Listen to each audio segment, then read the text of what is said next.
¿Qué tal, jóvenes? Hoy vamos a platicar de el excedente del consumidor y del productor. Como pueden apreciar en la diapositiva, en la presentación, perdón, pues esta presentación se la pedí prestada a Varian.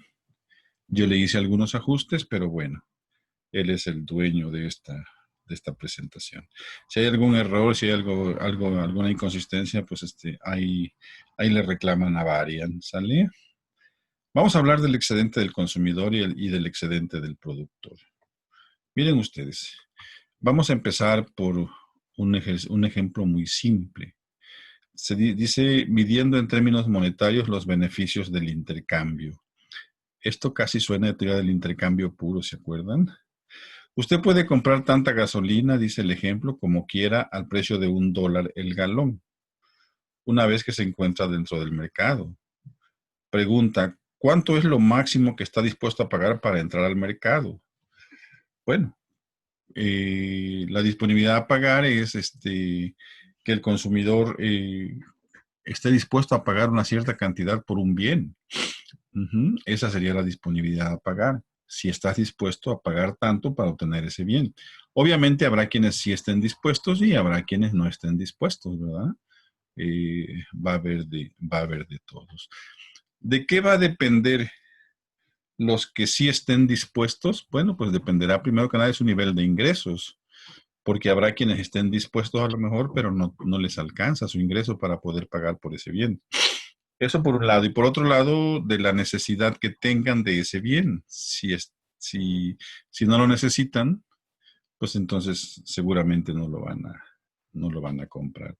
Y luego, pues también que sea de su agrado, que sea parte de sus gustos y preferencias. Entonces, todo eso interviene, jóvenes, en el concepto de disposición a pagar. Y la respuesta a la pregunta es, bueno, estaría dispuesto a pagar hasta el valor de las ganancias que podría disfrutar por el intercambio una vez esté en el mercado. O sea, ¿cuánta utilidad te genera el bien? Si te genera mucha utilidad, pues estarías dispuesto a pagar mucho por un bien.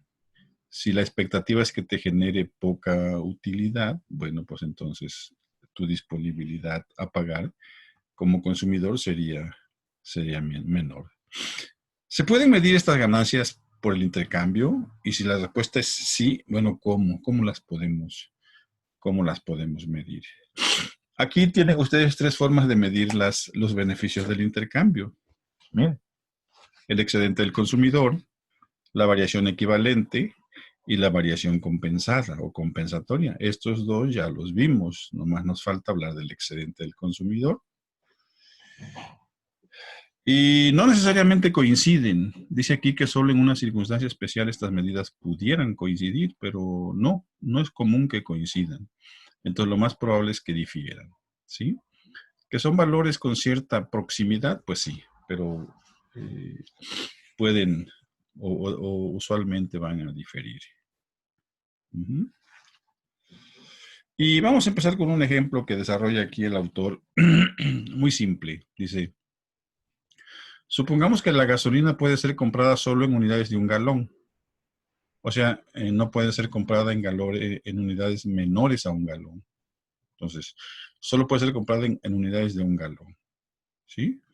R1 nos indica la cantidad máxima que un consumidor está dispuesto a pagar por el primer galón. ¿Sí? Si la gasolina le hace muchísima falta, por ejemplo, si se quedó en la carretera sin gasolina por ahí tirado en alguna parte y le venden la gasolina, pero el primer galón se lo dan muy caro, bueno, pues el consumidor no habrá de otra más que tener que pagarlo porque la otra es seguir ahí tirado en la carretera, ¿no?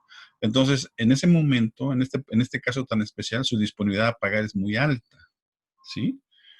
Eh, a medida que empieza a llenarle el tanque al carro de gasolina, pues seguramente una vez que la necesidad del combustible es satisfecha, la disponibilidad a pagar va a ser menor. A esta cantidad, jóvenes, que tiene que ver con la disponibilidad a pagar por parte del consumidor se le conoce como precio de reserva, ¿sí? Es el precio de reserva por el primer galón. Obviamente el primer galón que es el más importante porque es el primero, tiene un precio de reserva muy alto.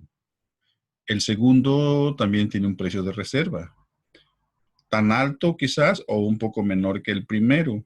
Y así sucesivamente, entre más unidades de galones se compren, el precio de reserva va a ir disminuyendo. ¿Por qué es alto el precio de reserva del primer galón? Bueno, porque es el equivalente en dinero de la utilidad marginal del primer galón para el consumidor, ¿sí? Entonces, tiene una utilidad marginal muy alta. Por eso es que su precio de reserva es muy alto. Bueno, ahora que ya el consumidor, que nuestro consumidor tiene un galón de gasolina, le llamaremos R2 al precio de reserva que este consumidor está dispuesto a pagar ahora por el segundo galón. Es decir, es el precio de reserva del segundo galón. Igual que en el primero, R2 será el equivalente en dólares de la utilidad marginal. Es el valor de la utilidad marginal que el segundo galón le proporciona al consumidor. Y así sucesivamente, jóvenes, ¿sí? Hasta N galones, ¿sí? N-1 dice aquí, porque, bueno, a N-1 le corresponderá el precio de reserva RN, ¿m? Que es la cantidad que nuestro consumidor está dispuesto a pagar por el enésimo galón de gasolina. RN es el equivalente en dólares de la utilidad marginal, así como lo fue en el primero y en el segundo y en el tercero. RN, jóvenes, sigue siendo el equivalente en dinero del valor de la utilidad marginal. Nada más que en este caso del enésimo galón, ¿sí? Entonces, ¿qué tengo? Pues tengo una serie. R1 es el precio de reserva del primer galón, ¿se acuerdan? R2 que está por aquí es el precio de reserva del segundo galón y así sucesivamente hasta llegar a RN.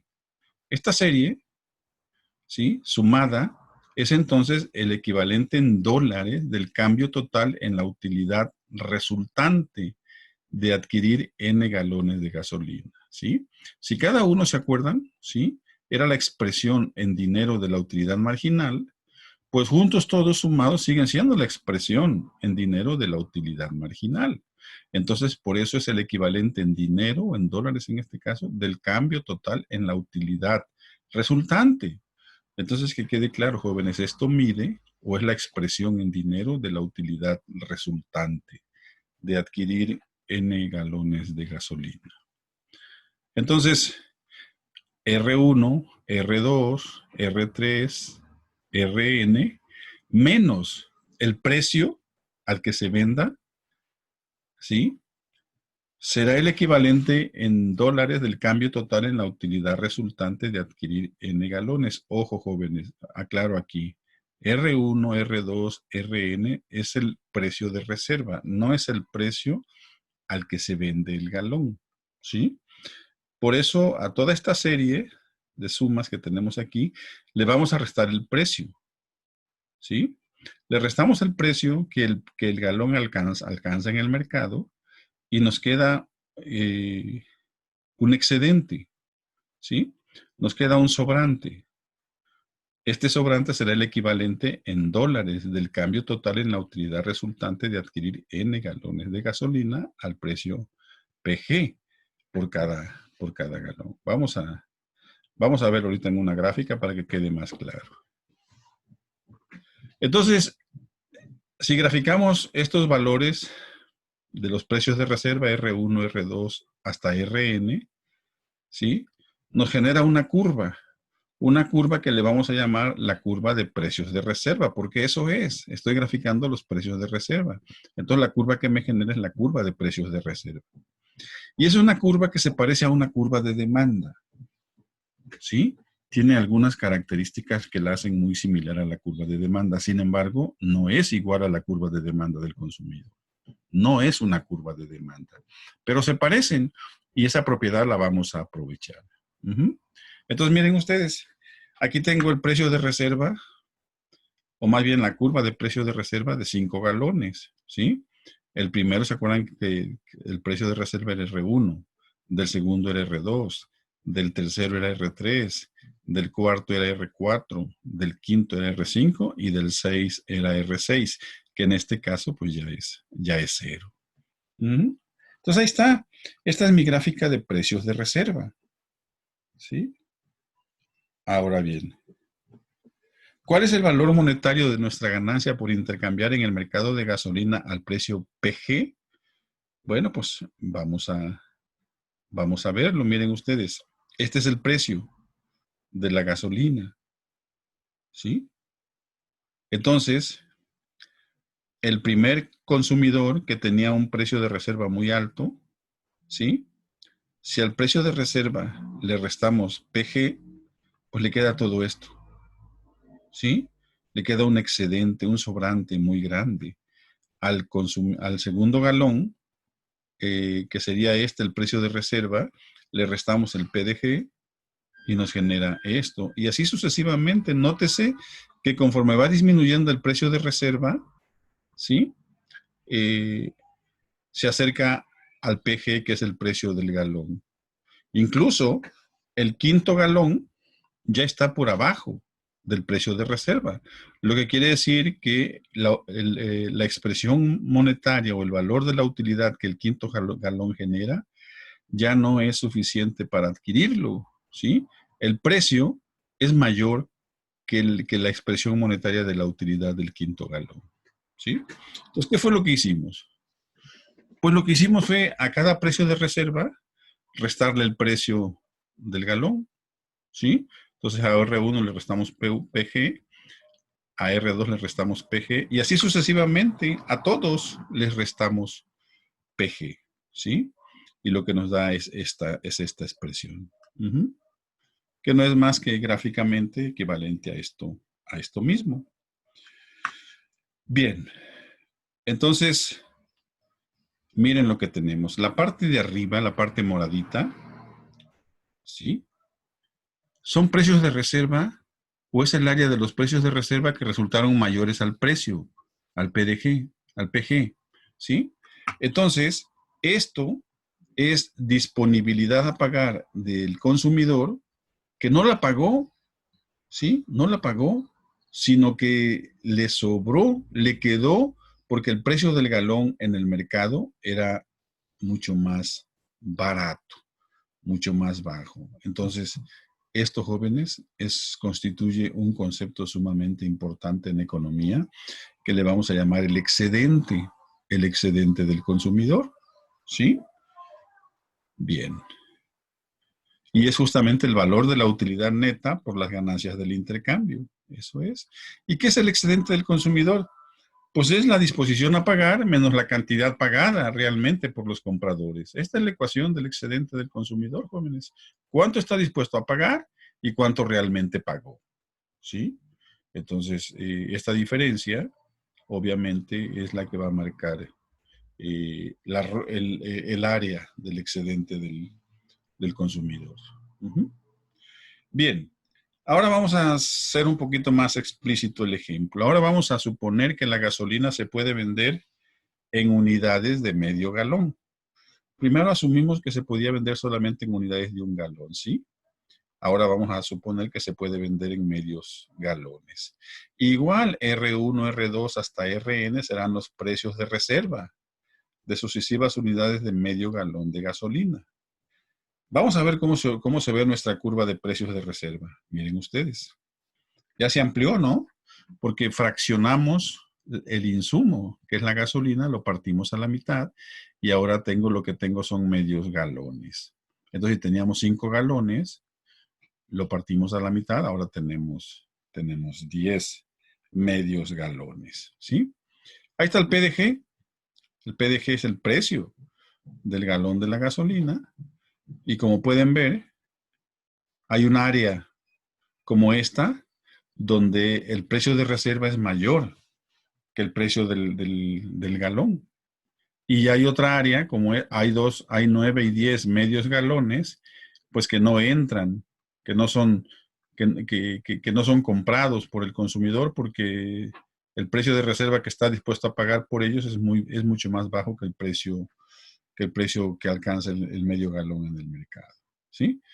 Entonces, ¿qué pasó con nuestra área de precios de reserva? Bueno, pues como que se empieza a estandarizar, ¿ven?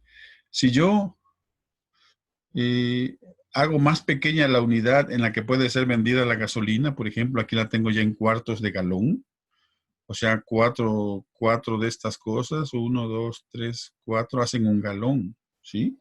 Entonces, imagínense nada más, miren ustedes, la escalera, la gran escalera que era esto, se empieza a convertir en una escalera chiquita, ¿sí? Ahí está el PDG y aquí está mi excedente, ¿sí? Si llevo esto al límite, jóvenes, si llevamos esto hasta el límite, entonces, esto es, si la gasolina se pudiera comprar en unidades de cualquier magnitud, en mililitros incluso, pues nuestra curva de precios de reserva se allanaría como esta. Sería una recta, se aproxima a una recta.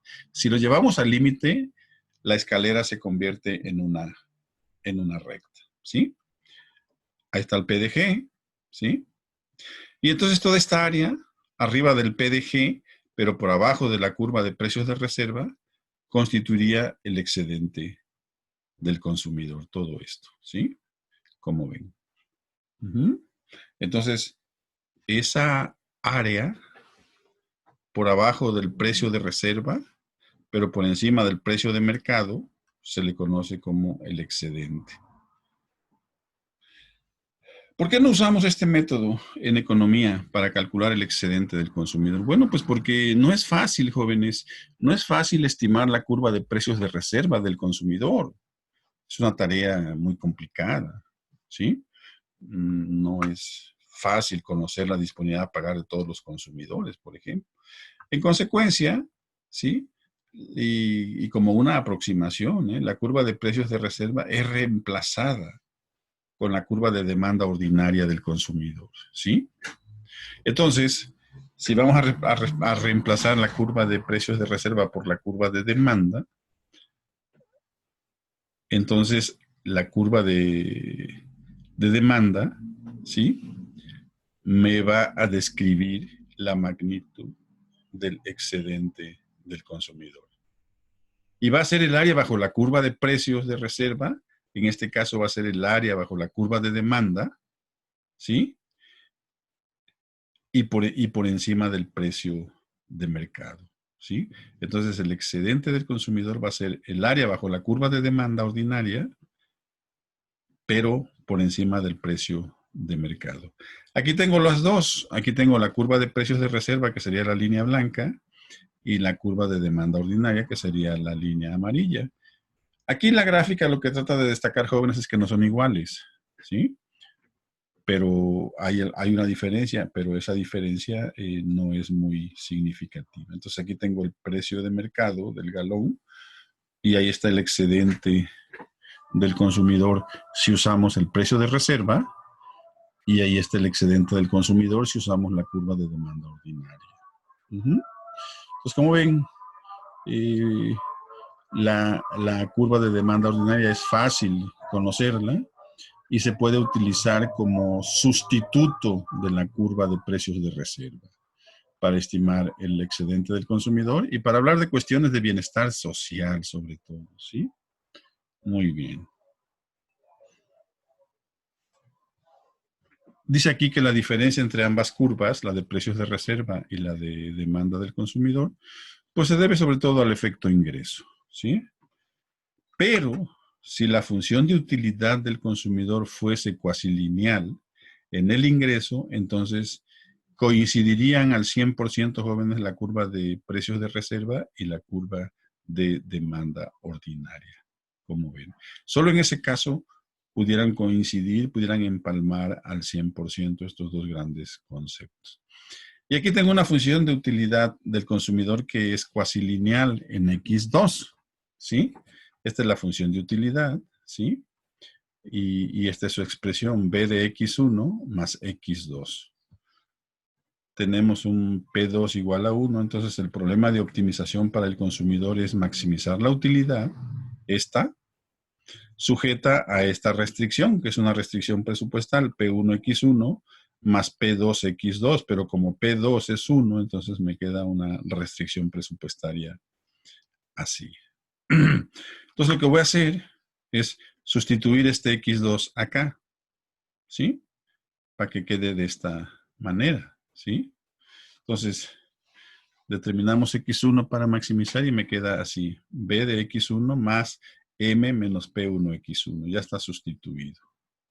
Y la condición de primer orden es, pues, la derivada parcial de esto con respecto a X1. Entonces aquí me da la utilidad marginal con respecto a X1 y aquí me da el P1, porque fue con respecto a X1.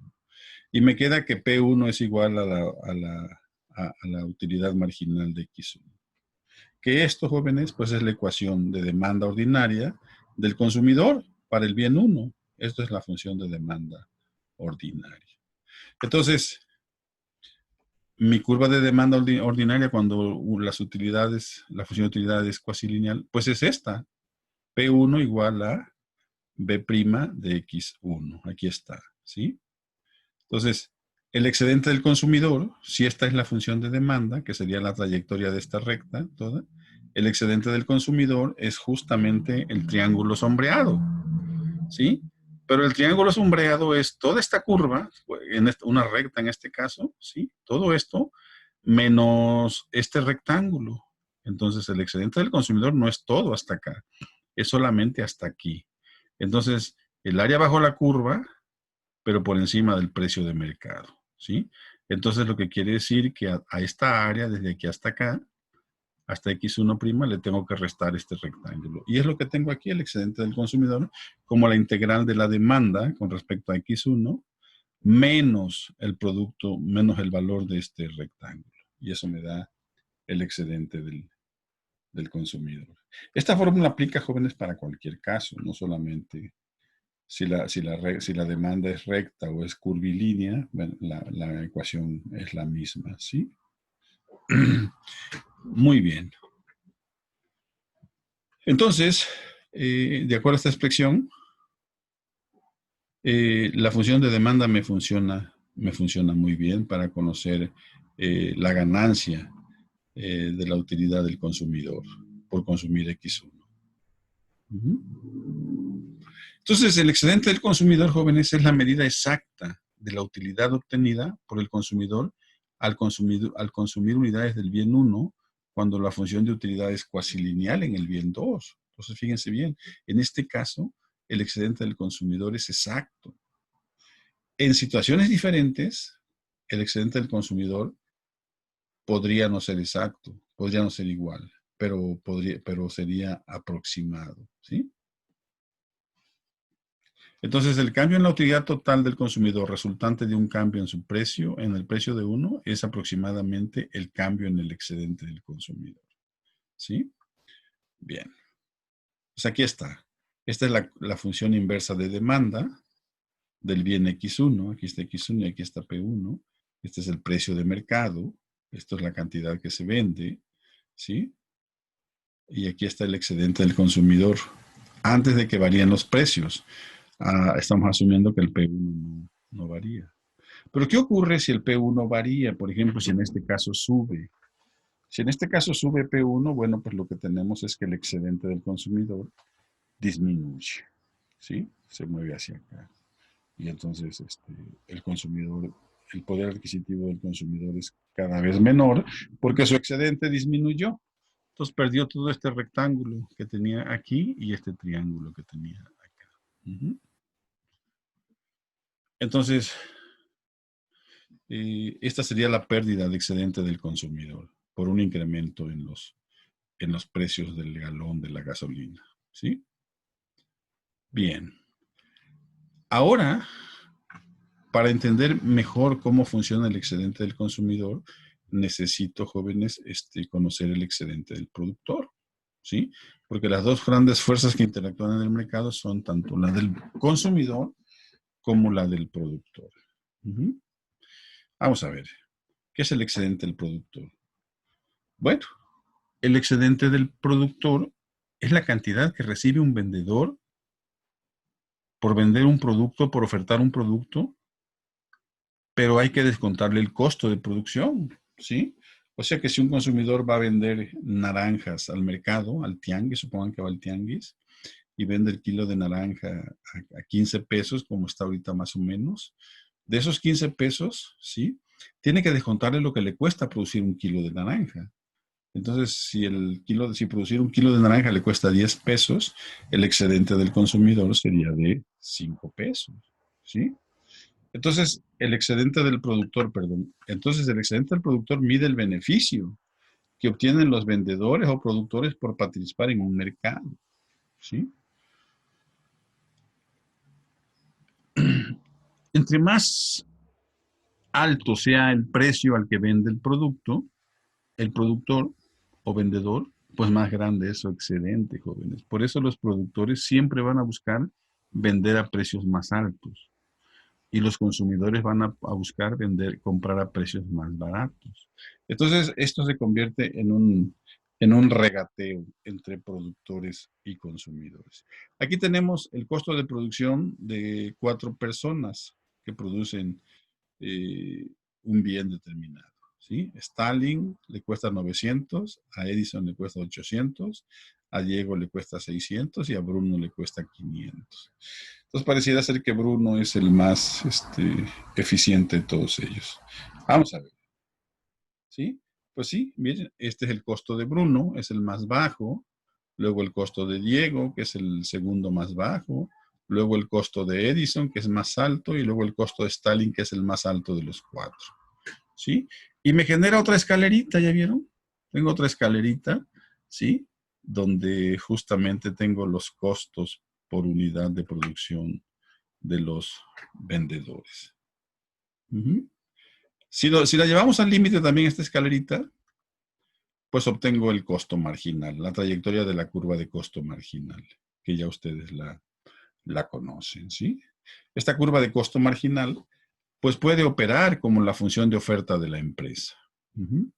Entonces, si este es el precio, ¿sí? Entonces, P por Y serían los ingresos totales, sería esto por esto me da los ingresos totales, pero a estos ingresos totales hay que descontarle los costos, que son estos verdes.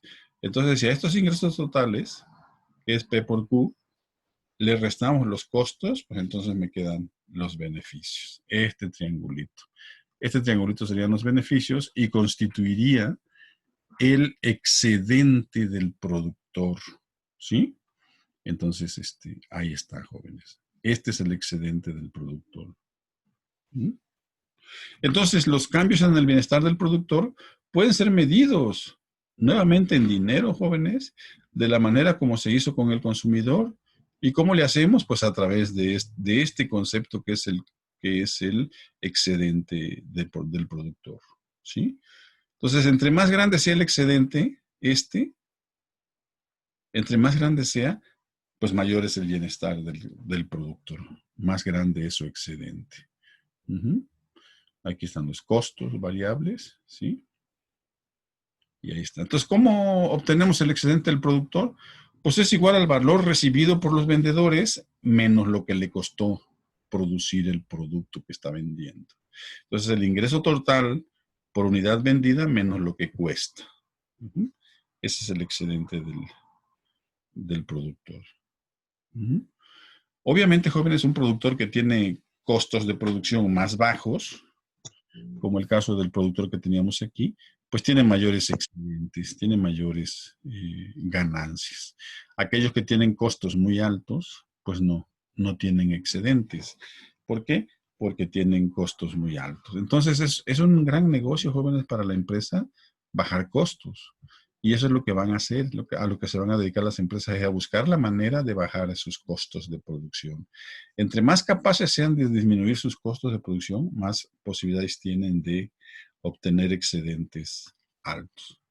¿Qué pasa con el excedente del productor si sube el precio? Bueno, pues lo que pasa es esto. Si este es P1 y sube a P2, si estando en P1 el excedente del productor es B, ¿sí? A la hora que sube el precio a P2, pues su excedente aumenta. Aumenta en este rectángulo y aumenta en este triángulo, ¿sí? Entonces, este es el excedente inicial del productor, pero una vez que sube el precio, aumenta este rectángulo y aumenta este triángulo. Obviamente el productor se alegra, ¿sí? ¿Por qué? Porque un precio más alto pues le hace ganar mayor excedente. Nada hace más feliz, jóvenes, a los productores que excedentes del consumidor, que precios altos. Creo que aquí la gráfica lo describe más o menos, más o menos bien. ¿Y qué pasa si sumamos el excedente del consumidor y el excedente del productor? Bueno, pues obtenemos el excedente total de la economía, que es igual al valor para los compradores menos el costo para los productores. Fíjense nada más, el excedente total, jóvenes, es el valor para los compradores menos el costo para los vendedores. Entonces, el valor total para los compradores de los bienes los vamos a medir por su disposición a pagar, que es su excedente del consumidor, menos los costos totales que tienen para los vendedores la producción de esos bienes. Bueno, entonces, tengo algo así, ¿sí? Vean ustedes, este triángulo verde es el excedente del productor y este triángulo amarillo es el excedente del consumidor. Entonces, juntos los dos dan el excedente total. Y aquí voy a introducir el concepto de eficiencia del mercado. Jóvenes, un mercado será eficiente en la medida que logre, ¿sí? Maximizar el excedente total, ¿sí? Entonces, el objetivo del mercado es maximizar este excedente, hacerlo más grande. Entre más grande sea el excedente, jóvenes, quiere decir que los consumidores y los productores están gozando, ¿sí? De excedente, están gozando de buena salud. Entonces, el objetivo de toda política económica es optimizar este excedente.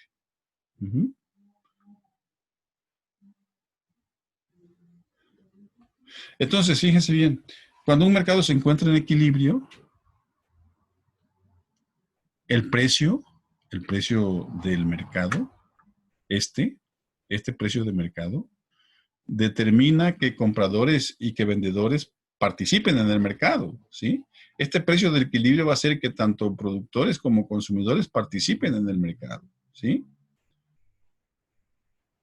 Los compradores que concedan al bien, jóvenes, un valor inferior al precio, si tú vas al mercado a comprar un bien, pero este bien le concedes un valor inferior a su precio, pues simplemente no lo vas a comprar, ¿sí?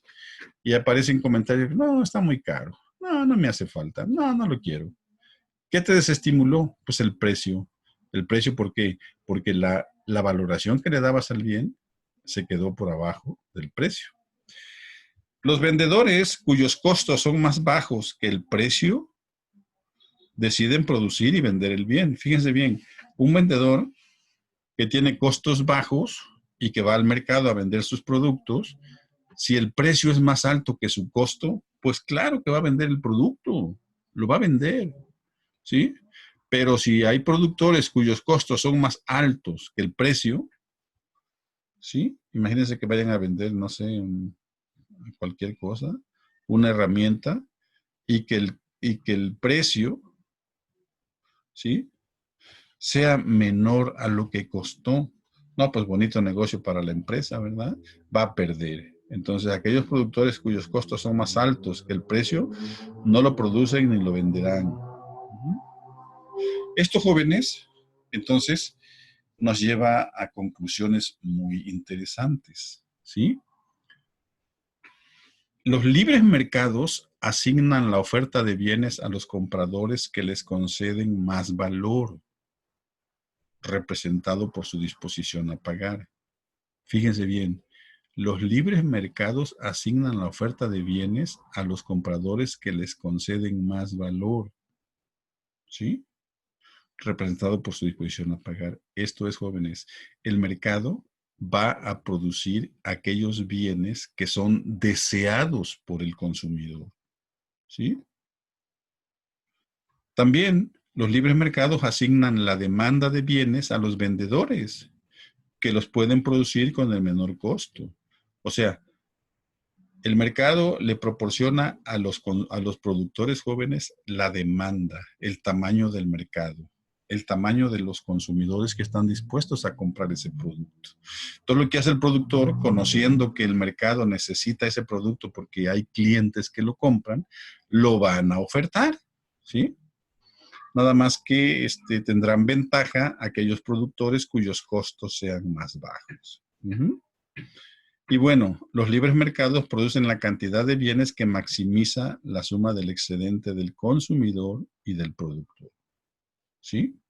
Entonces, el libre mercado, jóvenes, va a maximizar estos dos excedentes.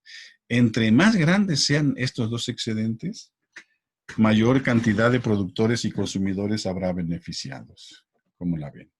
Entonces, estas dos cosas se convierten en un instrumento o en una área para medir el bienestar de los consumidores y de los oferentes.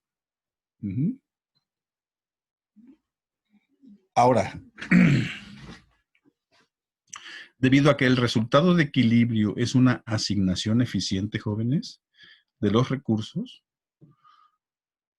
entonces el Estado puede dejar que el mercado opere libremente.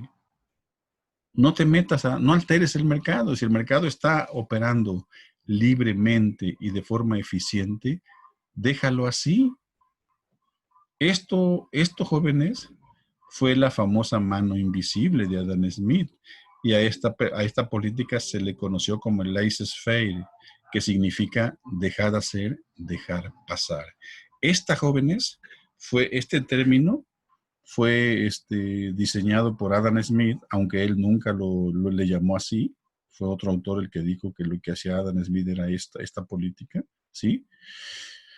Y era que se dejara al mercado a su libre albedrío, que el mercado solito tendía a reorganizar la economía de tal suerte que iba a maximizar los excedentes del productor y del consumidor. Dejar hacer, dejar pasar. Esa es la filosofía, jóvenes, del libre comercio, ¿sí? Entonces, cuando hablemos del libre comercio, nos estamos aproximando a un concepto como dejar hacer, dejar pasar. Y se acabó. Esto es, jóvenes, el excedente del consumidor y el excedente del productor, ¿sí? No siempre, no siempre, ni en la demanda ni en la oferta, son rectas estas. Pueden ser curvas, ¿sí? O curvilíneas, ¿sí? Entonces, les comento esto porque no siempre vamos a tener una estructura tan buena onda, tan bonita como esta. No, puede que sean curvas, pero no hay problema porque si son curvas, pues se puede calcular el área debajo de una curva. Para eso se usan las integrales, ¿sí? Las integrales definidas. Entonces, yo creo que eso explica en gran medida, jóvenes, la presencia de los cursos de cálculo en la enseñanza de la economía, para que el alumno sea capaz de trabajar con cualquier tipo de funciones de oferta y demanda, sean rectas o sean curvas, y sea capaz de utilizar esos instrumentales para el diseño de políticas económicas. ¿Qué les parece? Interesante, ¿verdad? Bien, aquí concluye el, la presentación.